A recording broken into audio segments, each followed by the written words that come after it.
안녕하세요. 교사 아카데미 구약 5권째 시작합니다. 첫 번째 주제 엘리야와 바알 선지자들 함께 보도록 합니다. 첫 번째 주제입니다. 불로 응답하시는 하나님은 충성을 받기에 합당하십니다. 엘리야를 볼 때 아합이 그에게 이르되 이스라엘을 괴롭게 하는 자여 너냐? 그가 대답하되 내가 이스라엘을 괴롭게 한 것이 아니라 당신과 당신의 아버지의 집이 괴롭게 하였으니 이는 야훼의 명령을 버렸고 당신이 바알들을 따랐습니다. 그런즉 사람을 보내 온 이스라엘과 이세벨의 상에서 먹는 바알의 선지자 450명과 아스라의 선지자 400명을 갈멜산으로 모아 내게로 나오게 하소서. 아합이 이에 이스라엘의 모든 자손에게로 사람을 보내 선지자들을 갈멜산으로 모으니라. 선지자가 모든 백성에게 가까이 나아가 이르되 너희가 어느 때까지 둘 사이에서 머뭇머뭇 하려느냐. 야훼가 만일 하나님이면 그를 따르고 바알이 만일 하나님이면 그를 따를지니라 하니 백성이 말 한마디도 대답하지 아니하는지라. 엘리야가 백성에게 이르되 야훼의 선자는 나만 홀로 남았으나 바알의 선자는 450명이로다. 그런즉 송아지 둘을 우리에게 가져오게 하고 그들은 송아지 한 마리를 택하여 각을 떠서 나무 위에 놓고 불은 붙이지 말며 나도 송아지 한 마리를 잡아 나무 위에 놓고 불은 붙이지 않고 너희는 너희의 신의 이름을 부르라. 나는 야훼 이름을 부르리니 이에 불로 응답하는 신 그가 하나님이니라. 백성이 다 대답하되 그 말이 옳도다 하니라. 두 번째 주제입니다. 불로 응답하시는 하나님은 거짓 신들과는 다르십니다.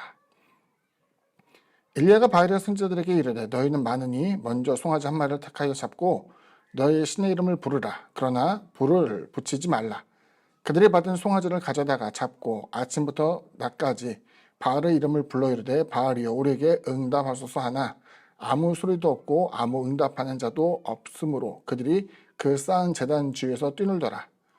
정오에 이르러는 엘리야가 그들을 조롱하여 이르되 큰 소리로 부르라. 그는 신인지 묵상하고 있는지 혹은 그가 잠깐 나가는지 혹은 그가 길을 행하는지 혹은 그가 잠이 들어서 깨워야 할 것인지 하매 이에 그들이 큰 소리로 부르고 그들의 규례를 따라 피가 흐르기까지 칼과 창으로 그들의 몸을 상하게 하더라.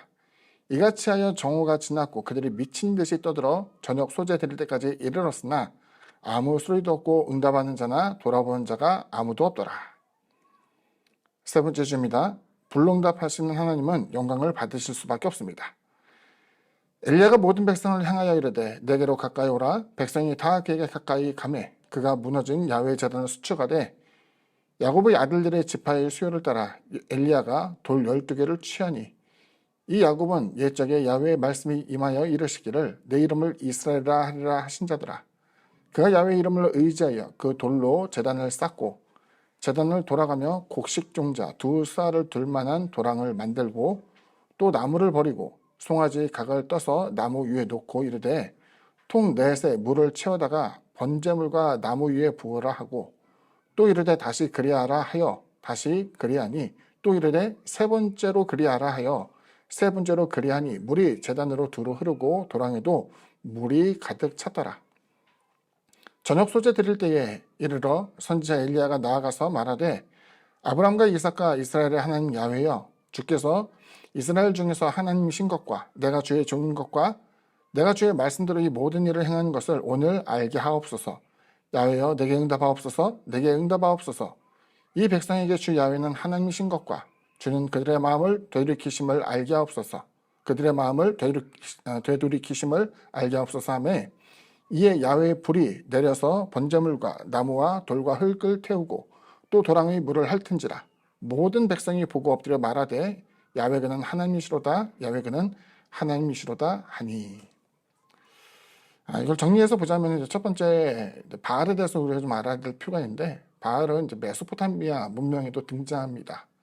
그래서 흔히 이제 그 바벨론 종교, 바벨론이라고 하면 이제 우리가 생각할 때 다니엘 있던 시기를 떠올리게 되는데 그 이전에도 사실은 이제 고대 바벨론도 이제 존재를 했었거든요.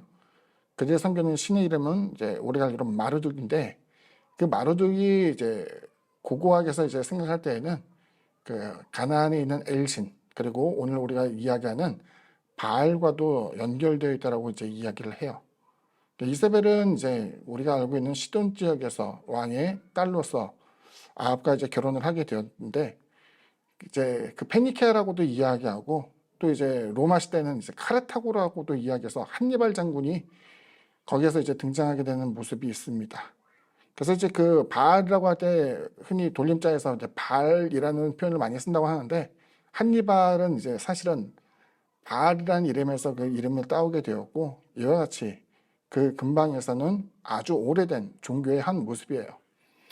바람과 구름을 관장하는 신, 이제 그리고 그리스 로마와 연결됐을 때에는 흔히 말하는 이제 크로노스라고 하는 신과 동일시 되었다라고 이야기하는데 그 바알 신앙이 그 이스라엘 당시에는 혼합 종교 형태로서 이제 존재했다라는 거예요. 야훼 하나님은 언제 처음 등장했는지 우리가 한번 생각해 봅니다. 물론 우리는 성경을 통해서 창세기를 통해서 하나님이 천지 창조하신 것에서 이야기를 하지만 실질적으로 이스라엘 민족이 하나님에 대해서 야훼 하나님에 대해서 알게 된 것은 모세를 통해서 알게 되었고 모세를 통해서 알게 된 그 하나님은 애굽의 압제에서 그들을 건져내어 줬기 때문에 전쟁에 능한 구원의 신으로서 그들이 이해하게 된 거예요. 그런데 그들이 가나안 땅에 도착했을 때 앞서 얘기했던 것처럼 가나안의 엘신, 풍요의 신, 그리고 바람과 비를 관장하는 그 같은 신으로서 이해가 되었더라면은 풍요를 위해서, 만족을 위해서, 그리고 행복을 위해서는 그들이 바알을 섬기는 것을 당연하게 여겼기 때문입니다. 물론 그 사이사이에서 하나님의 진노가 있었죠. 사사기에서도 보게 되면은 바알 신앙을 따르는 이민족 가운데 많은 영향을 받게 되었지만 그래도 명목상 이스라엘 백성들은 야훼 하나님 외에 다른 신을 섬기지 않았던 것은 분명했던 것으로 보여요. 하지만 시간이 지나서 왕조에는 이것이 만연하게 되었고 게다가 왕비 역시 시돈 지역, 바알 신앙이 가장 왕성하게 일어나고 있던 지역입니다. 그곳에서 배패를 맞이하기 때문에 그 당시 혼합 종교의 양태가 굉장히 극심하게 나타나는 것을 보게 됩니다. 성경에 보게 되면 하나님께서 엘리야를 택하여서 아합에게 보내시고 가뭄에 대한 것을 이제 선언하게 합니다. 비도 내리지 않고 우루도 내리지 않을 것이다 라고 이야기하죠. 그리고 3년이 넘는 세월이 지난 다음에 엘리야는 아합 왕을 만나서 하늘에서 불이 떨어지게 되는 그 대결을 갈멜산에서 이룰 것을 이제 신청하게 됩니다. 본문에 있는 내용처럼 바알을 따르는 많은 선자들의 외침 또 간절함 자해 속에서도 응답이 없었고 이를 통하여서 거짓 신에 대한 광란의 열정과 기도 역시 아무런 소용이 없다는 것을 보여주게 됩니다. 전 여기서 이제 생각해 보기를 그들이 섬기고 또 따랐던 바알에 대한 신앙의 험함에 대한 것도 표현될 수 있겠지만 기독교의 신앙 안에서도 마찬가지로 생각돼요. 하나님의 약속 이게 아니라 하나님은 우리의 신앙의 정성을 보신다. 열정을 보신다. 참 이게 말이 어찌 보면 참 달콤하게도 들립니다만은 하나님의 약속이 아닌 여러 가지 것에 대한 기대를 가득 품고 내가 더 많이 기도하고 더 많이 금식하고 더 많이 열심히 있게 행하게 되면은 그래도 무엇인가가 떨어지지 않을까라고 생각하는 것에 대한 반증이기도 합니다. 그들에게서도 바알은 누구였습니까? 신이었어요. 세계사 문제를 볼 때마다 제가 항상 들었던 것 중에 하나가 이것이었는데 뭐냐면은 그 당시 이제 그 고입 이제 시험을 보게 될 때에 제가 그 질문에 대해서는 굉장히 인상 깊어가지고 제가 지금도 기억하고 있어요. 뭐냐면은 야훼 하나님은 이스라엘의 부족신이다. 맞느냐 틀리냐라고 했을 때 저는 항상 맞다라고 생각했어요. 근데 정답은 틀렸죠. 왜냐하면 히브리 민족은 유일신 사상을 갖고 있었기 때문이다 라고 나오는데 사실 성경 전체를 보게 되면 이스라엘 백성이 유일신 사상으로서 하게 된 것은 예언서에서나 좀 등장하게 되지 그 당시에 이스라엘 사람들은 거의 대부분은 우상을 숭배하기도 하고 이방신을 섬기기도 하고 바알신을 숭배하기도 했어요. 다시 말하면 신앙에서 그들은 혼합 종교에 대한 열정을 품은 것이죠. 이것을 우리 시대로 바꿔본다면은 아유 목사님 교회 다닌다고 해서 우리가 원하는 게 다 이루어지나요? 나름대로 노력도 해야죠. 그래서 세상 법칙을 따르거나 기독교 복음이 아닌 유사 복음이라고 이야기하는 거예요. 개개인의 성공에 대한 신학, 성공에 대한 목회 철학, 성공에 대한 신앙 생활 등등을 이야기하면서 사람들을 현혹시키게 되지만 마치 이것은 실질적인 하나님이 아닌 만들어진 우상과 같아서 그곳에서 몸을 자해하고 괴롭게 하고 열정, 통곡을 한다 할지라도 거기에는 불이 떨어지지 않았던 것을 보여주고 있는 것이죠. 세 번째 보게 되면 엘리야의 제단을 한번 봅시다. 똑같이 송아지에 각을 떠서 놓게 되었지만 내통에 대한 물을 가지고 엘리야는 도랑을 파괴한 후에 그 위에 붓게 만듭니다.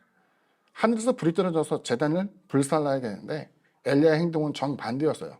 물을 뿌리면서 젖게 만들어서 오히려 불에 타기 힘들게 되었죠. 몇 번을 그렇게 반복했죠? 세 번이나 세 차례 물통 4개를 가지고 도랑에 부어가면서, 그래서 이제 신학교를 다닐 때 교수님의 표현은 물 위에 재단이 동동 떠 있는 형태였을 것이다 라고 할 정도로 많은 물을 이제 젖게 한 거예요.